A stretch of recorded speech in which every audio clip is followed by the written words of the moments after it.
Get ready with me to go for posting. നീറ്റായിരുന്നു ഊള കൊലത്തിനത് ഈ കൊല്ലത്തിലേക്ക് നമ്മൾ മാറി. പല്ലൊക്കെ ഞാൻ തേച്ചായിരുന്നു കേട്ടോ. ഏതാണ്ട് സമയം 7:30 ആയിട്ടുണ്ട്. ഉറക്കപ്പിച്ച് മാറാൻ കണ്ണൊക്കെ തിരുമ്പി തുറന്നാണ് ഞാൻ നിന്നത്. ക്ലിനിക്സിൽ പോകുന്ന ദിവസം ഉണ്ടല്ലോ, ഞാൻ എണീച്ചിരുന്ന് കുറച്ച് സമയം ആലോചിക്കും പോണോ വേണ്ടയോ എന്ന്. പെട്ടെന്ന് അറ്റൻഡൻസ് ഷീറ്റ് ഓർമ്മ വരുമ്പോ ഞാനങ്ങ് ഇറങ്ങിപ്പോകും. എന്നെ തന്നെ ഞാനങ്ങ് ഉന്തിത്തള്ളി വിടുന്നു. ആദ്യമേ നമ്മൾ പൗഡർ പൊത്തി വാരി ഇടുക. തുടച്ചു കഴിയുമ്പോൾ വൃത്തിയടക്കങ്ങ് മാറിക്കോളും. പിന്നെ നല്ല മോയിസ്ചറിന് വേണ്ടി ലെബലോയിഡ് ലിപ് ബാം ആണ് ഞാൻ യൂസ് ചെയ്യുന്നത്. ഇതൊക്കെ ഇപ്പം അങ്ങ് തേച്ച് പിടിപ്പിക്കുക. ഇനി എന്റെ ഫേവറേറ്റ് ഐലൈനർ ആയിട്ടുള്ള സ്റ്റുഡിയോയുടെ ഐലൈനർ ആണ് ഞാൻ യൂസ് ചെയ്യുന്നത്. ഉറക്കപ്പിച്ചൊക്കെ നമ്മുടെ കണ്ണിൽ നിന്ന് മാറ്റാൻ വേണ്ടി ഇത് അടിപൊളി സാധനമാണ്.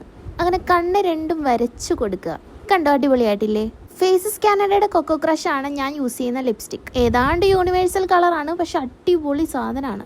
മാച്ച് ആയതുകൊണ്ട് തന്നെ ഇട്ട് കഴിഞ്ഞ് കഴിഞ്ഞാൽ വൈകിട്ട് വരെ ഇങ്ങനെ നിൽക്കും. അങ്ങനെ നമ്മുടെ ഒരുക്കം പരിപാടിയൊക്കെ കഴിഞ്ഞ് കഴിഞ്ഞാൽ നമ്മൾ മുടി കെട്ടുന്ന പരിപാടിയിലേക്ക് അങ്ങ് കിടക്കുവാണ്. ഇന്നത്തെ മുടി കാണാൻ എനിക്ക് തന്നെ ഭയങ്കരമായിട്ട് ഇഷ്ടപ്പെട്ടു. ഞാൻ തന്നെ കുറെ സമയം നോക്കി നിന്ന്. ഇങ്ങനെ പക്ഷെ നമുക്ക് ഇട്ടുകൊണ്ട് പോകാൻ പറ്റില്ല, എല്ലാം കൂടെ തൂത്തുവാരി കെട്ടണം.